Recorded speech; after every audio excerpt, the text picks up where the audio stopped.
بسم الله الرحمن الرحيم. اللهم صل وسلم وبارك عليك يا حبيبي يا رسول الله. ازيكم يا حبايبي؟ عاملين ايه؟ يا رب تكونوا بخير وبأتم صحة يا رب العالمين.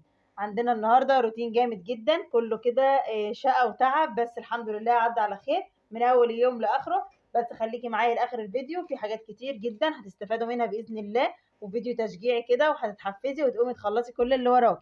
بس فضلا وليس امرا، لو اول مره بتشوفيني حطي لي كده لايك واشتركي في القناه وفعلي الجرس على كلمه الكل عشان يوصلك كل جديد باذن الله. تعالوا بقى كده بينا نسمي الله ونشوف احنا عملنا ايه. اول حاجه خالص انا قلت اوضب كده للغدا واركنه بقى على جنب عشان الخلطه اللي معايا ديت اتبل بيها اجنحه الدجاج. هعمل النهارده اجنحه الدجاج الكريسبي جميله جدا وبطريقه سهله وبكميه وفيره، وكمان يعني ايه ما استهلكناش كده وقت كتير ولا مجهود، وكمان موفره جدا جدا. احنا عارفين اجنحه الدجاج طبعا ارخص بكتير من اننا نشتري فرخه كامله، وكمان وجبة جميلة والولاد بتحبها ومغذية برضو كمان في نفس الوقت. جبت بقى التتبيلة اللي معايا، انا جبت نص كوباية من الدقيق وعليها معلقتين من النشا، وتبلتهم بقى بملح وفلفل وشوية من البابريكا وتوم باودر وبصل باودر وكاري وكركم. زي ما احنا شايفين حطيت كل المكونات على بعضها وزودتها نص كوباية من المية، قلبتهم كويس جدا ونقعت بقى الكمية اللي معايا دي فيها. زي ما احنا شايفين انا مش عارفه صراحه الكميه كانت قد ايه، لان الاجنحه ديت طالعه من الفراخ بتاعتي. انا الحمد لله عندي فراخ بربيها وكمان بقطعها بقى وكده، فباخد الاجنحه دي وبعملها فيها. خلاص ركنتهم بقى على جنب زي ما احنا شايفين، وكمان جبت شيبسي كده عشان اقطعه. قطعته كده بالمكنه بتاعت الشيبسي، وبعدين بقى حطيت اللي متابع معايا كان معايا ازازه اللي هي ميه الهريسه الشطه، بستخدمها في حاجات كتير جدا جدا. خدت منها شويه كده ونقعت بيهم البطاطس اللي احنا شايفينها مع بعض دي عشان تبقى بطعم الشطه، وعصرت عليها كده ليمونه كبيره وشويه ونص معلقه من الملح، وركنتها وزودتها شويه ميه وركنتها على جنب. هتبقى ما شاء الله عليها شيبسي بطعم الشطه تحفه اللهم بارك. بعد كده تاني حاجه بقى معانا ايه، انا كنت جايبه كيلو من الشعريه، كنت جايبه كميه من المكرونه عشان عايزه اعمل مكرونه محمره، واسهل طريقه طبعا ما بتاخدش مني وقت خالص. بكون مولعه الفرن الشوايه، بس بحط كده الصواني بحمرها في قلب الفرن. وانا عملت الطريقه دي كذا مره، فبحمر بقى الشعريه واحطها في البرطمانات جنبي من المعوز، ما بتاخدش معايا وقت خالص. حطيتهم بقى في الفرن وبدأت ان انا الفراخ كانت اتبلت زي ما احنا شايفين مع بعض. جبت بقى خلطة تانية، انا كمان كنت مجهزة الخلطة دي ما عملتش عليها اي حاجة. كنت بحط كوبايتين من الدقيق او 3 عليهم نص كوباية من النشا، وبهرهم بملح برضو وفلفل وبهارات فراخ وكاري برضو وكركم وبابريكا وكل الحاجات دي، وبركنها على جنب بستخدمها في حاجات كتير جدا. وبحط عليها معلقتين كمان من الفيجيتار.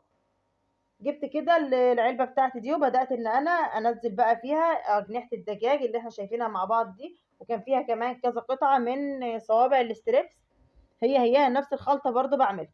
بدأت ان انا احطها كلها في الدقيق، ورجعت شلتها كده في طبق، والخلطة اللي كانت فاضلة نزلتها كمان مرة عشان تديني الطبقة اللي هي الكريسبي اللي بنشوفها في الفراخ الجاهزة اللي هي الكنتاكي الجاهز ده.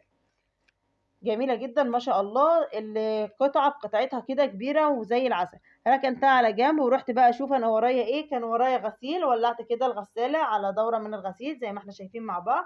كنت غاسلة قبلها الابيض ده كده الوان حطيته. طبعا هي مش غسالة اوتوماتيك ولا حاجة، هي نص اوتوماتيك عادية، نوعها تورنيدو، كويسة جدا ومريحاني الحمد لله. حطيت بقى دورة كده من الغسيل، وبعدين قلت على ما كل حاجة بقى تتبل انا ما خلينيش كده واقفة جنب حاجة. قلت اعمل بقى للولاد حاجة. طلعت كده كيس من الخميرة الصغير اللي انا كنت عاملاه ومفرزاه. مش بستخدم خميرة فورية الا يعني لما بيكونش عندي، لكن الخميرة اللي هي البلدي دي كنت بقطعها في اكياس واحطها في الفريزر. طلعت كده كيس وحطيت كوباية من المية الدافية في بولة ونزلت عليها بقطعة من الخميرة، قلبتهم كويس جدا مع بعض. وبعدين حطيت عليهم ربع كوباية من الزيت وقلبتهم، ورشه من الملح ومعلقه كمان من السكر او معلقتين. هنزل بقى عليهم بثلاث كوبايات ونص من الدقيق. هي صراحه خدت مني 4 كوبايات، بس على حسب الدقيق من نوع لنوع بيختلف للمواد السائله اللي فيه. فانا بنزل كده بكوبايه كوبايه، انا معايا البرطمان ده بعاير كده كوبايه بكوبايه، وبعدين انخلها كويس على الخليط. اسهل طريقه للعجن ان انا بنزل يعني واحده واحده واقلب بالمعلقه لحد ما الاقي بقى الخليط تماسك، مش يعني مش بيمشي في المعلقه. بنضف بقى المعلقه وبشتغل بايديا. حاضر. المهم بقى خلينا بس في اللي احنا فيه كده. اصبري يا بسمله. قلبت بقى الخليط كويس جدا. دولت كانوا 3 كوبايات دقيق، وكمان الرابعه كانت ناقصه شويه، بس انا حطيت كمان معلقتين، اخدت مني الاربع كوبايات كاملين هرميين كمان. زي ما احنا شايفين انا هعمل.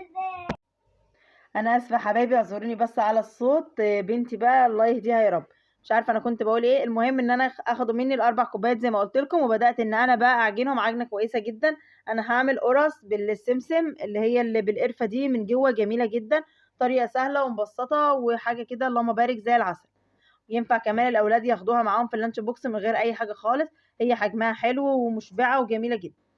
بدأت بقى ان انا بدل ما اسيبها تخمر مرتين، فانا قلت لا اكسب وقت، واني اقرصها كده اقطعها واركنها على جنب تخمر براحتها. يبقى نجزت كده يعني، ضربت عصفورين بحجر واحد زي ما بنقول. ان انا سبتها كده ترفع، وفي نفس الوقت ما اخدتش مني وقت كتير. عملتهم طلعوا حوالي 16 قطعة تقريبا. ايوه حوالي 16 قطعة ما شاء الله، من حوالي اكتر من نص كيلو دقيق بشوية صغيرين. يعني نص كيلو دقيق بيبقى 3 كوبايات ونص. جبت بقى 3 اطباق معايا، واحد فيه ميه معلهاش اي اضافات، والتاني فيه سمسم، وهحط له معلقتين من السكر دلوقتي. ويفضل ان هو يبقى سمسم ابيض، بس انا كان عندي سمسم بلدي وكان زي العسل ما شاء الله، وما خليتهوش كده غمق في الفرن. زي ما احنا شايفين. الطبق بقى التالت معايا نص كوبايه من السكر، وعليها معلقه من القرفه زي ما انت عايزه. ممكن تستبدلي القرفه. انا صراحه ابني ما كانش بيحب القرفه، سبت له كده يعني 2 3 كده ساده من جوه. اللي مش بيحب القرفة ممكن تستبدليها تحط لها شوكولاتة من جوه. ممكن طبعا العجينات دي تحشيها عجوة زي ما انت عايزة. وحطيت لها معلقة كمان من السميد، وركنت كل حاجة معايا. زودتهم حوالي نص معلقة من المية عشان ما يبقاش الخليط ناشف كده. وركنتهم بقى على جنب لحد ما يخمر. في الوقت ده كانت الشعرية طلعت، وسبتها كمان لما تبرد زي ما احنا شايفين عشان اعبيها بقى في البرطمانات. خليها بقى اعمليها، وانا متأكدة ان هي الوصفة دي هتعجبكم جدا. انا الاول مرة اشوفها على اليوتيوب كله، بس انا متعودة طول عمري بعملها كده. هركنها تبقى جنبي، ما بتاخدش مني وقت خالص. والمكرونة نفس النظام. لو جايبة 2 أو 3 كيلو بتحبوا المكرونة اللي هي المحمرة، حمريها برضو واركنيها كده على جنب وقت ما انت عايزة. أي حد من الولاد جعان، أي حد مستعجلة، وراكي شغل وراكي شغل بيت، هتعمليها في ثواني. وهتعملي أجمل رز بشعرية في ثواني كده، بمجرد لمح البصل هتكوني مخلصة أكلك زي الفل. قلت بقى تعالوا نعمل شوية من المكرونة المحمرة. حطيت مادة دهنية ونزلت كده بالكمية المكرونة اللي أنا عايزاها، وقلبتها كده. مجرد ما بقلبها تقليبة واحدة بس بتكون اتغمست كلها بالمادة الدهنية. وبعدين بقى هتبلها دلوقتي ببهارات، بأسفة بمرق الدجاج. هحط لها مكعبين مرق الدجاج، وازود لها المية بتاعتها وشوية من الملح والفلفل. في العين بقى التانية على البوتاجاز كنت حاطة كده طاسة صغيرة، كسرولة صغيرة. مش بحب احط طاسة كبيرة عشان ما تاخدش كمية زيت كتير. احنا عارفين طبعا ان الزيت غالي كتير جدا. فحطيت كمية من الزيت، بس قللت الحجم الوعاء يعني اللي انا بقلي فيه، عشان ما ياخدش كمية زيت اكتر ويبقى الزيت غزير. وبدأت ان انا انزل بقى بالصوابع اللي معايا اللي هي الاسفل الاجنحة او صوابع الكريسبي زي ما انت عايزة، وعلى نار وسط كده. وغطيت عليها من الجنبين، طلع ما شاء الله زي العسل. وكنت حمرت كمان البطاطس الشيبسي البطاطس الشيبسي اسفة. وكانت جميلة جدا. وهنقدم دلوقتي مع بعض الاكل لحد ما المكرونة تستوي زي ما قلت لكم. عفوا. كانت بقى زي ما احنا شايفين القرص اللي معايا ديت كانت خمرت كده، وكانت ارتفعت وزي العسل زي ما احنا شايفين. هبدأ كده ان انا افتح فتحة واحط فيها معلقة من الحشوة اللي معايا، واقفلها كويس جدا. اهم حاجة ان انا اقفلها كويس، واغمسها كده في المية. وبعدين انزل بقى بيها على السمسم اللي عليه سكر عشان يثبت كده فيه، وتبقى مسكرة من بره ومن جوه ما شاء الله عليها زي الفل. لو حطيتي سكر بس لوحده من جوه هيقع كده، لكن شويه الميه، نص معلقه الميه اللي انا نستمتهم بيهم كده، خلاته متماسك مع بعض. ابدا بقى ان انا ابططها كده شويه واحطها في الصواني زي ما احنا شايفين. هكمل كل الكميه بالطريقه دي، واسيبها بقى لما ترتفع خالص. وفي الاخر خالص بقى بعد ما اخلص اليوم بتاعي شويه كده، اسيبها ترتفع وبعدين اخبزها بقى في الفرن. هوريها لكم برضو باذن الله بعد ما اخلص الكميه واخلصها بقى كلها وترتفع. هوريها لكم برضو قبل ما ادخلها الفرن. حجمها جميل جدا وما شاء الله، رمت كميه حلوه كتير خالص ما شاء الله. المكرونه حبايبي كانت بقى استوت. هبدا بقى ان انا اغرفها كده في الاطباق. هي لونها مش فاتح، هي لونها جميل جدا جدا، وكل لون واحد لونه ذهبي كده. وحطيت لها كمان، انا اسفه نسيت، معلقه صلصه. حابه تحطي معلقه صلصه زي ما انت عايزه عندك. صلصه معلبه، صلصه انت عاملاها في البيت، مفيش مشكله خالص. ما انتش حابه برضو مفيش مشكله. والفراخ بقى بتاعتي طلعت تحفة اللهم بارك، كمية كبيرة جدًا من تقريبًا حوالي كيلو من الأجنحة، ودايبة بقى دوب كده مستوية جدًا، جدًا من برّه ومن جوّه، من برّه كريسبي ومن جوّه مستوية حاجة اللهم بارك. والطبق بقى الشيبسي بتاعنا الجميل ده، وعملت أجمل طبق سلطة تحفة ما شاء الله.